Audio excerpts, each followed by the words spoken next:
Good morning, dear cadets. So, balance bond theory is completely completed.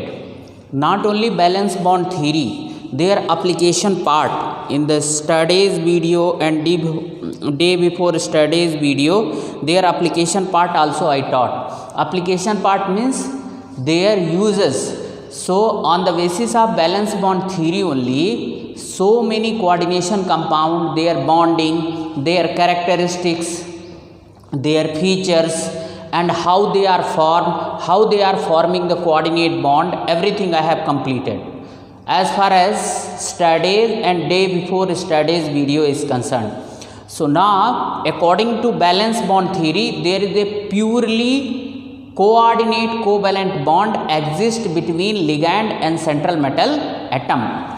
Now, what about CFT? Now, new theory is in the line, that is CFT, crystal field theory. So, one by one we'll explain the point wise, whatever points are there.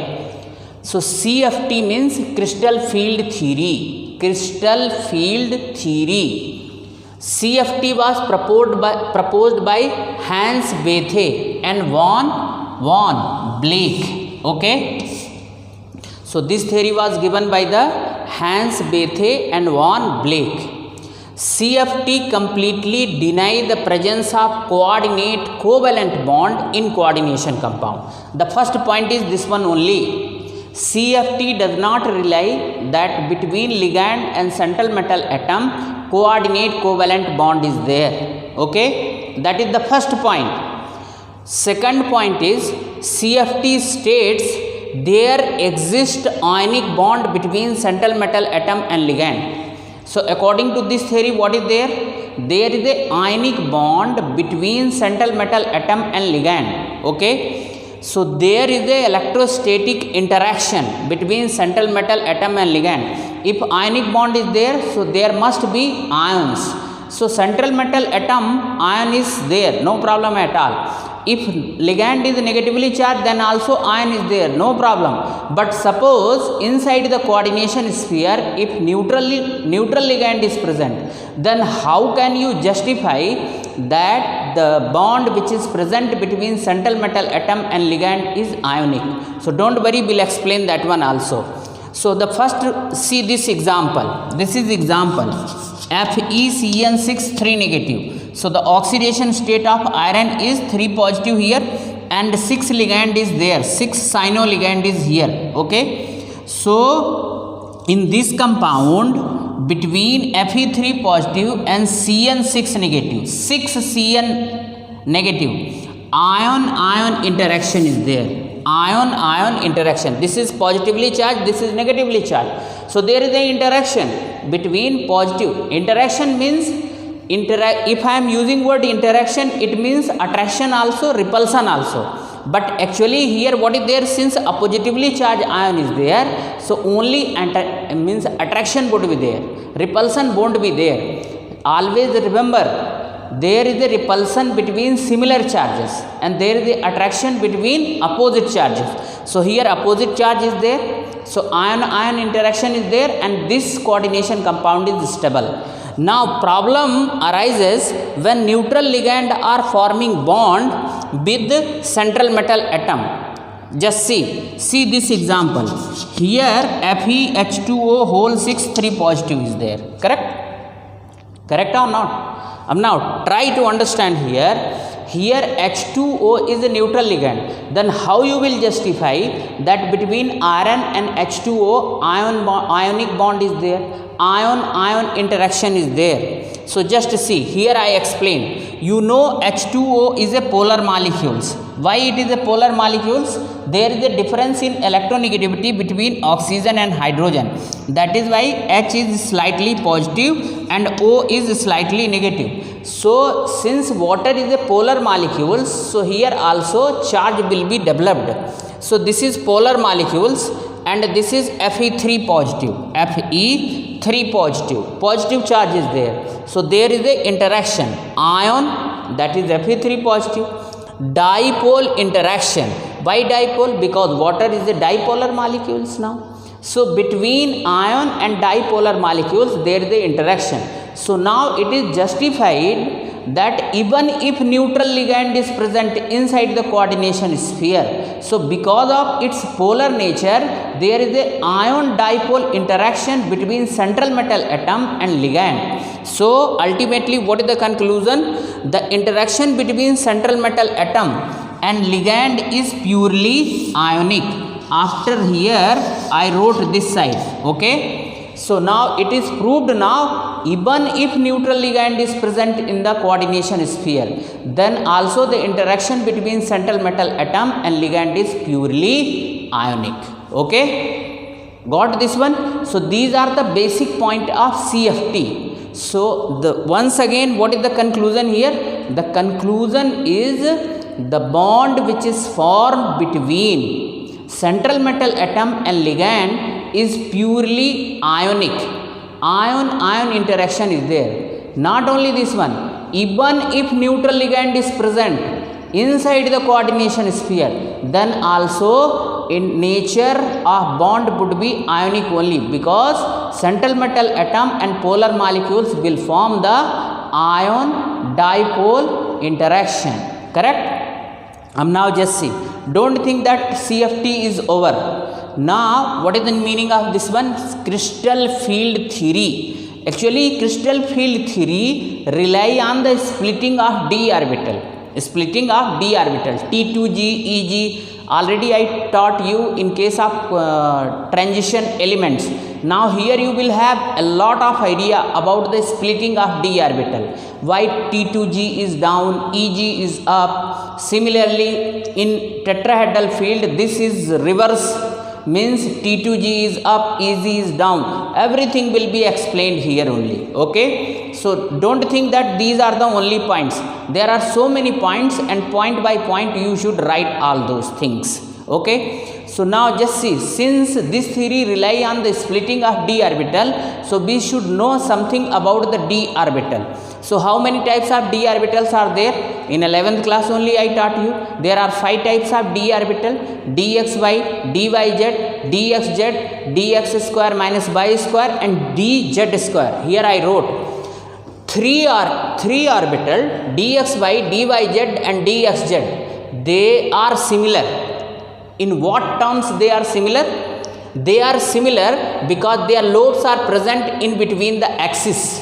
In between the axis, dx square and y square and dz square, their lobes are present on the axis. Their lobes are present on the axis.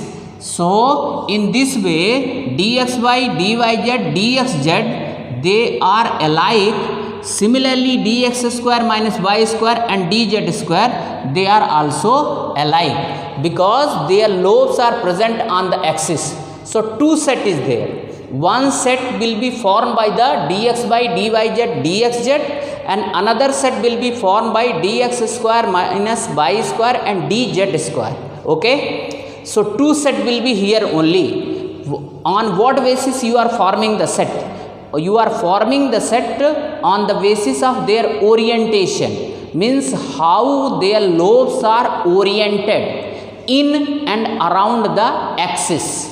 Okay. So already you know these two are known as T2G set. T2G set. Okay. And these two are known as EG set. EG set. Okay. The word T2G and EG has been taken from the spectrochemical series or a spectroscopy. These two words have been taken from spectroscopy. Okay. So spectroscopy, now in 11th class only I taught you spectrum. Spectroscopy is the branch of chemistry or science which deals with the study of spectral lines. Okay. So these points are over. Now we'll make the shape of orientation of d orbital and then their splitting.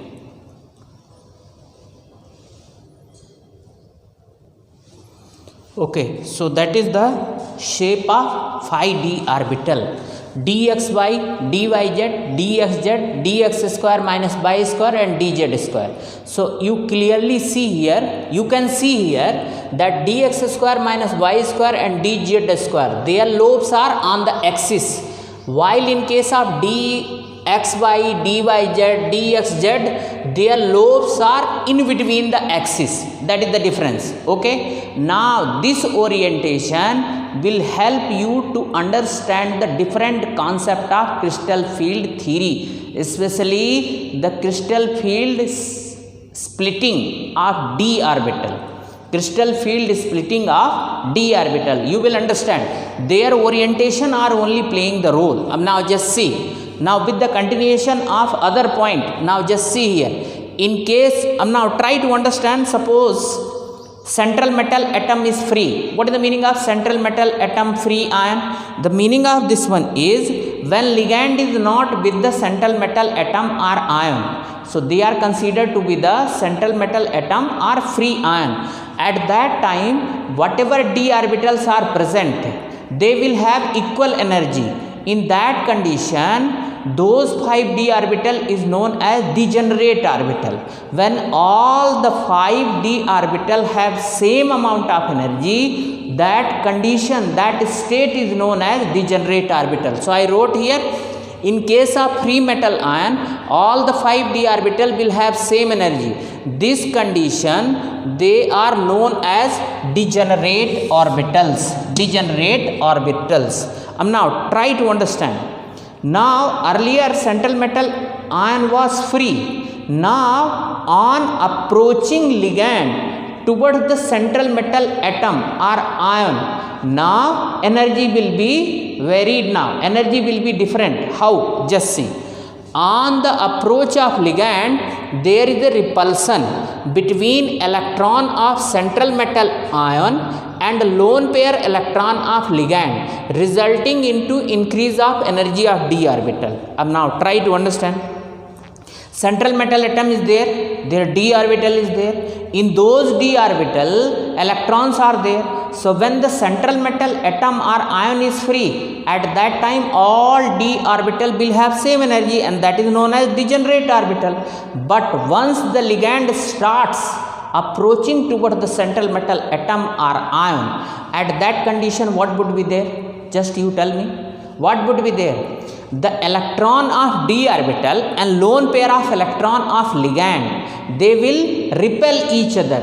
Because of this repulsion, what would be there? Now degenerate state will be disturbed. Now because of repulsion, their energy will increase. Whose energy will increase? Energy of d orbitals will increase. So degeneration means degenerate state is now disturbed. But try to understand here, it doesn't mean that all 5d orbital will be increasing their energy, or all 5 will experience the equal amount of repulsion.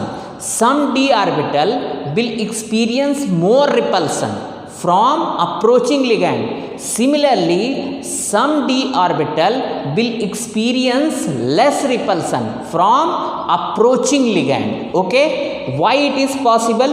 It is possible because of the different orientation of d orbital, different shapes of d orbital. Okay, that is there, and this is the main cause behind the splitting of d orbital. So their orientation. In next point I wrote here, see, when ligand approach towards central metal atom or ion from equal distance, okay, means suppose here central metal atom is there, one ligand is here, other ligand is here, other ligand is here, means if all ligands are approaching toward the central metal atom or ion from the equal distance, then what would be there?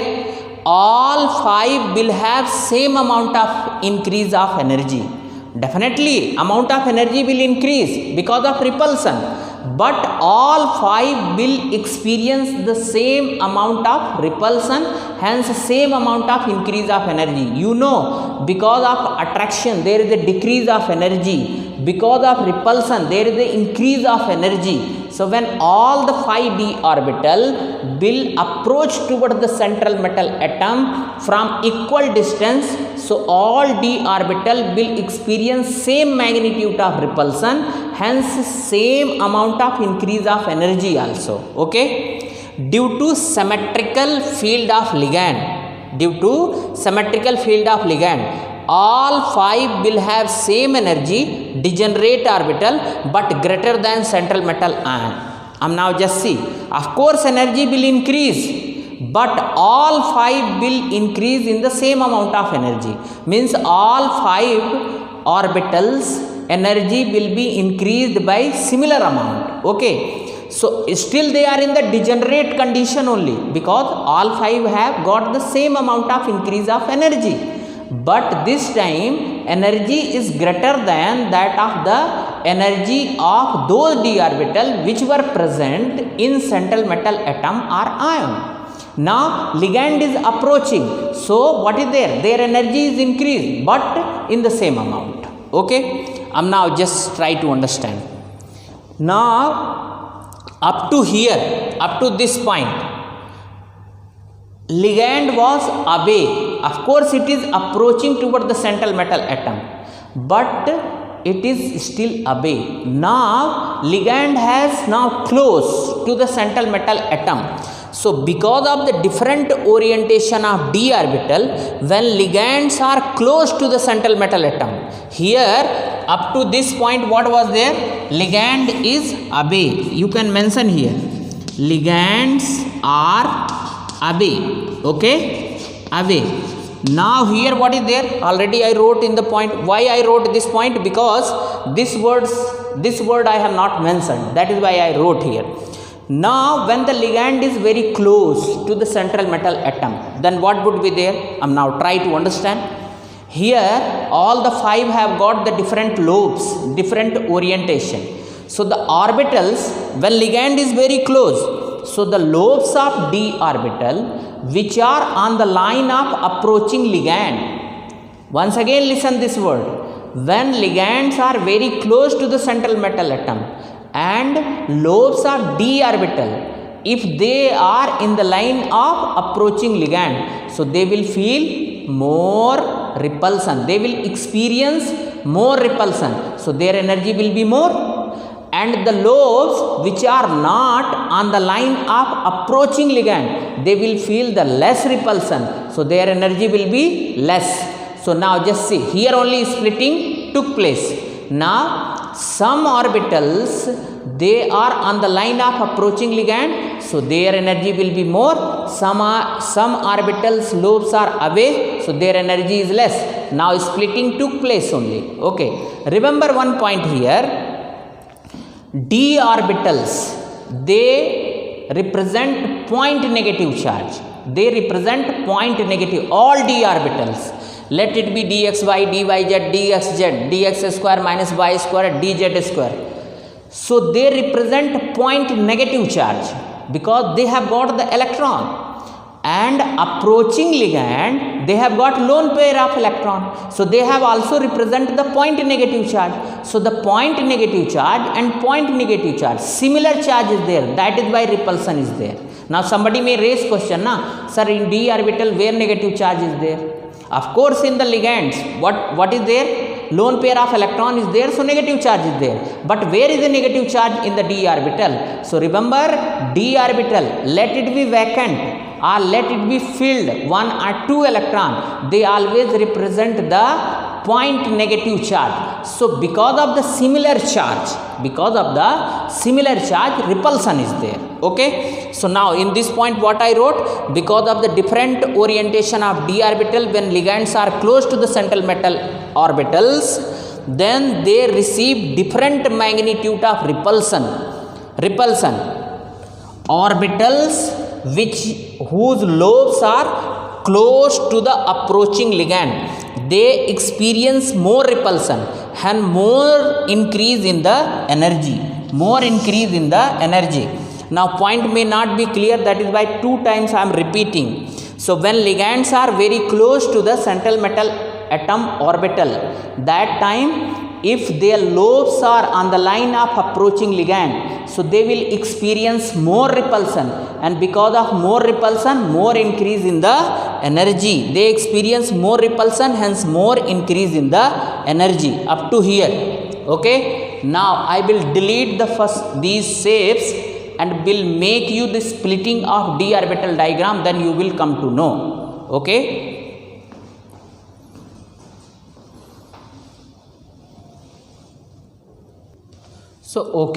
So if the lobes are close to the line of approaching ligand, so they will experience more repulsion, hence their energy will be more.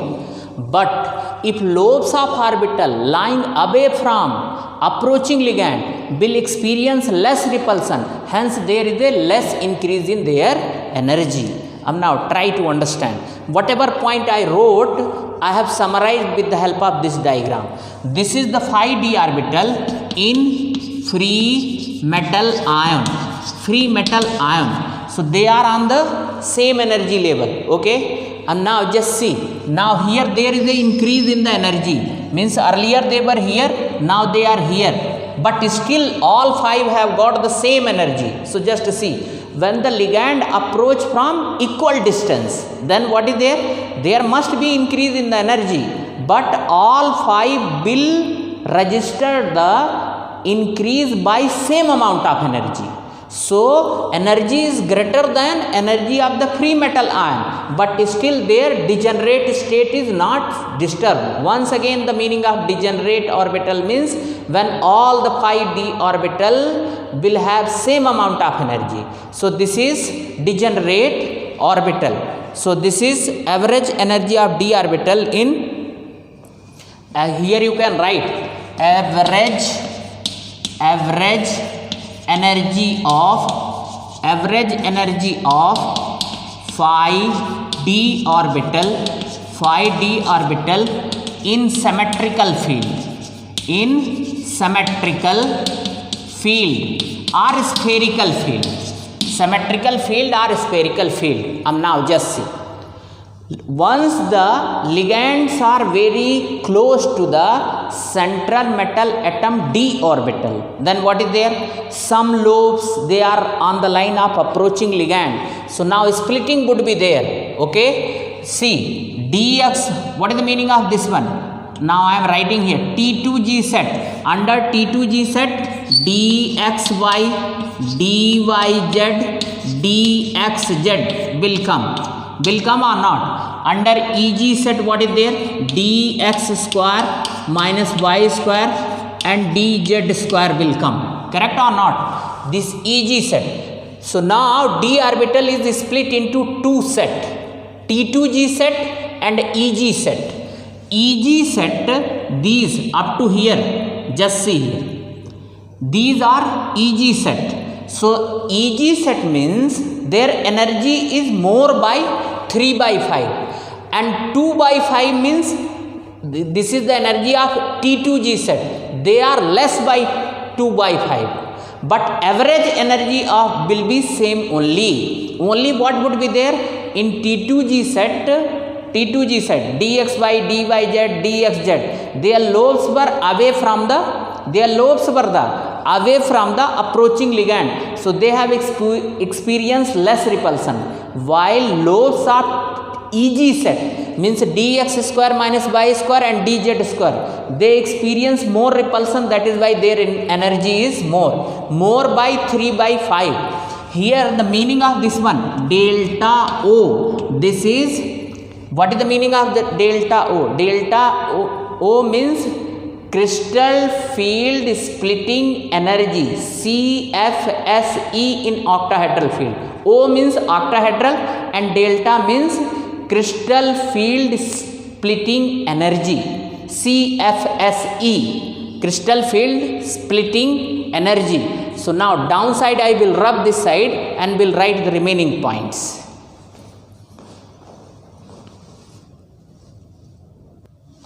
So now d orbital is split into two sets, EG set and T2G set. T2G set is here, EG set is there. So when d orbital is split into two sets, some amount of energy is released. That energy is known as crystal field splitting energy. Okay, so that is represented by delta O, crystal field splitting energy. This is in octahedral field and this is known as CFSE. Now remember, in tetrahedral field this will be reverse. That is why everywhere you should mention octahedral field only. Okay, so what is the CFSE or crystal field splitting energy? The amount of energy released when d orbital is split into two sets.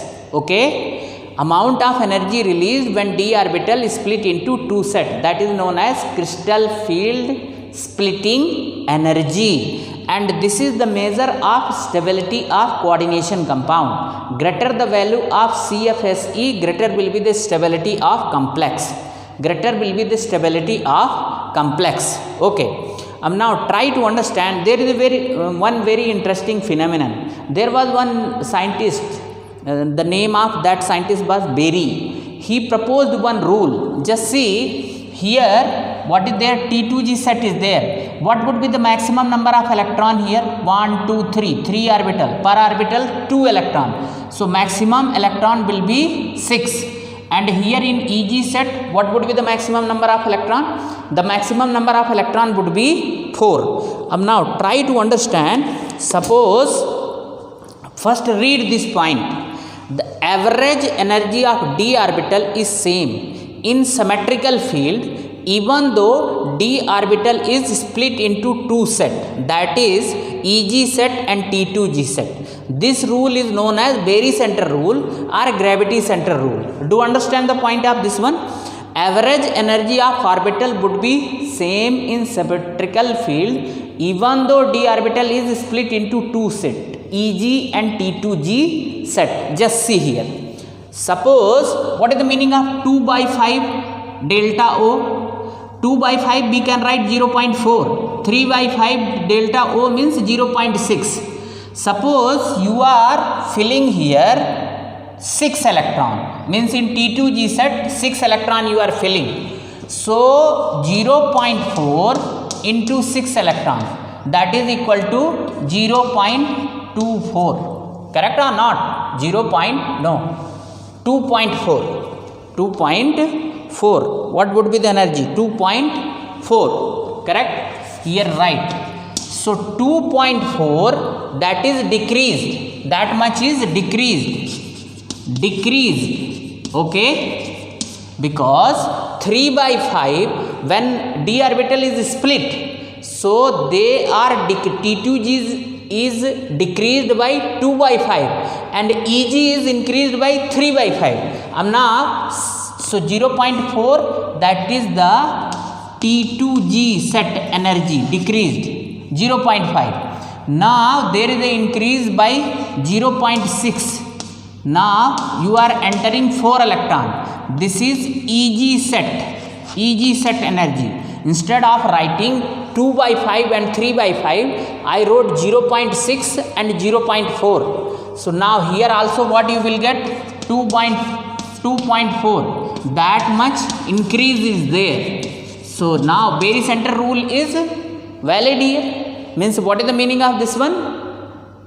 What is the meaning? Average energy of d orbital would be same in symmetrical field, even though orbital is split into two sets, EG set and T2G set. Berry center rule or gravity center rule. So why I multiplied with 4 here? Because the maximum number of electron can enter in EG set is 4. Why here 6? The maximum number of electron can enter in T2G set is 6. Okay, so the ultimate conclusion is, see, with the addition of electron, energy of T2G set will be decreased by 2 by 5. Okay, with the addition of electron, energy of T2G set will be decreased by 2 by 5 or 0.4, and while EG set will be increased by 3 by 5 or 0.6 delta O. That is the meaning. So average energy would be same only. They are increased by 3 by 5 and they are decreased by 2 by 5 when electron enters. So this is all about the crystal field splitting of d orbital. Okay. Now factors affecting the crystal field stabilization energy. There are some factors splitting, some more things are there, will complete all those things. So that's all for today. Now remaining thing I will complete in the next video. Thank you.